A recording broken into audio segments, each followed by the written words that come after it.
Hello friends, आज हम पढ़ेंगे नागमती वियोग खंड, जिनके रचयिता मलिक मोहम्मद जायसी जी हैं। तो आज हम तीसरा पढ़ेंगे। इससे पहले का जो फर्स्ट और सेकंड है वो हमने अलग वीडियो में बना दिया है, तो ये उसका अगला भाग है। ठीक है, तो आइए हम लोग स्टार्ट करते हैं। पाट महादेई हिय नहारू, समुझी जीव चित चेतु सभारू। इसमें जो नागमती की सखियां हैं वे नागमती से कहती हैं कि हे पटरानी, आप दिल से या हृदय से निराश मत होइए। अपने जीवन के मूल्य को समझकर उसको साहस के साथ आगे बढ़ाइए। ठीक है। भव कवल संग होई मेरावा, सवरी नेह मालती पह आवा। प्रातःकाल जब कमल खिलता है तो उसके सौंदर्य से आकर्षित होकर भौरे उसके पास चले आते हैं, परंतु जब मालती की याद आती है, मालती एक पुष्प है जिसका सुगंध बहुत ही अच्छा होता है, जिस पे भौरे बहुत आकर्षित रहते हैं, तो वही वो कहते हैं कि जब मालती की याद आती है तब वह पुनः उसी के पास लौट जाते हैं। ठीक है। इसी प्रकार राजा रत्नसेन को जब अभी वो आपसे दूर चले गए हैं, आपके आकर्षण से वो दूर हो गए हैं, लेकिन जब उनको आपके आकर्षण की याद आएगी तो वो आपके पास ही लौट कर आएंगे। ठीक है, इसलिए आप परेशान मत होइए। पपीहे स्वाति सौ जस प्रीति, टेकु प्यास वाधु मन थीति। जिस तरह पपीहे स्वाति के जल से प्रेम करते हैं और उनसे प्रेम होने के कारण जो पपीहा होता है वो प्यासा रहता है, और वह प्यासा रहने के कारण मतलब वर्षा होने का स्वाति की नक्षत्र की बूंदों का धैर्य के साथ इंतजार करता है। ठीक उसी प्रकार आपको भी धैर्य और साहस के साथ अपने प्रिय के आने की प्रतीक्षा करनी चाहिए। धरती ही जैस गगन सो नेहा, पलटी आओ वर्षा ऋतु मेहा।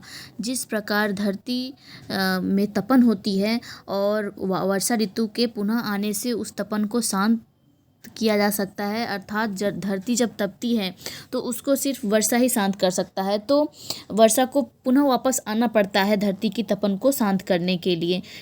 पुनः बसंत ऋतु आव नवेली, सो रस सो मधुकर सो वेली। जिस प्रकार पुनः बसंत ऋतु के वापस आने से वृक्ष लताओं में बाहर आ जाती है, सारा खिला खिला सा हो जाता है, भौरे प्रसन्न होकर वृक्ष और लताओं पर मंडराने लगते हैं और उसका रसपान करने लगते हैं। नीची असजीव करसी तू वारी, यह तरीबर पुनि उठी सवारी। उसी प्रकार तुम्हारे सुख के दिन भी पुनः आएंगे, तुम्हारे शरीर में बसंत की बहार आ जाएगी। हे रानी, तू हताश मत हो, तुम्हारा जीवन पुनः सुखी हो जाएगा।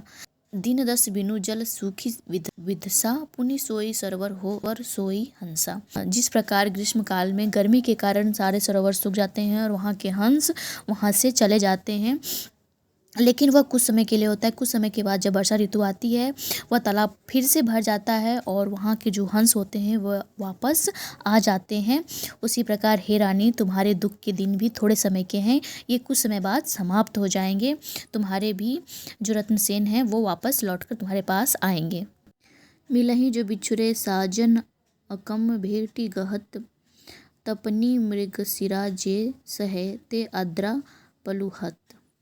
ठीक है। तुम्हारे बिछड़े हुए प्रीतम शीघ्र ही तुमसे मिलने आएंगे, तुम्हारा आलिंगन करेंगे, तुमसे मिलेंगे और पहले की तरह सुखपूर्वक तुम लोग रहोगे। ठीक है। जो मृगशिरा के ताप को सहते हैं, मृगशिरा एक नक्षत्र है जो वर्षा के पहले आता है, तो जो मृगशिरा के ताप को सहते हैं वही आद्रा के नक्षत्र में पल्लवित हो उठते हैं। अगला है जो कि चौथा है, तो आइए हम लोग उसको पढ़ते हैं। इसमें जो है कि कवि जो है वो आषाढ़ के महीने का वर्णन कर रहे हैं कि उसमें ऋतु संबंधित क्या क्या परिवर्तनें होती हैं और जो नागमती का विरह है उसमें किस तरह का परिवर्तन होता है। ठीक है। तो चढ़ा आषाढ़ गगन घन गांजा, साजा विरह द्वंद दल बाजा। आषाढ़ का महीना आ गया है, मेघ आकाश में गरजने लगे हैं, विरह ने युद्ध की तैयारी की है और सेना भी आ पहुंची है। धूम श्याम धौरे धन धाये, श्वेत ध्वजा बगुपाती दिखाए।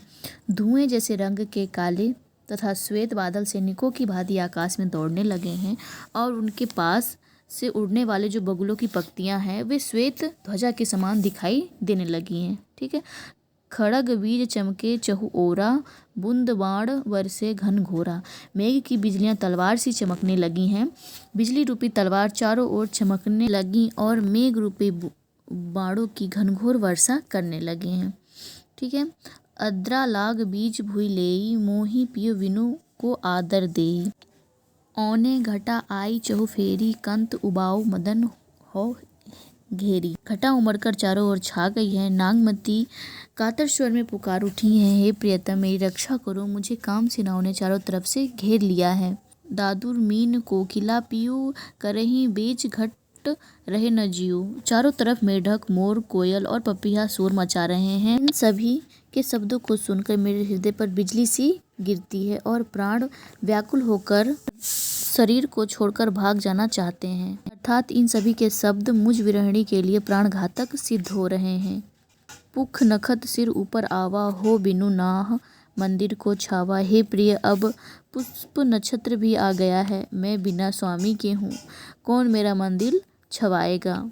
जिन घर कंता ते सुखी, जिन गारो तिन गर्व। कंत प्यारा बाहिरे, हम सुख भूला सर्व। नागमती कहती हैं, जिनके घर कंत हैं वे सुखी हैं, उन्हीं को गौरव और गर्व है। मेरा प्यारा कंत बाहर गया है, इसलिए मैं सब कुछ भूल गई हूँ।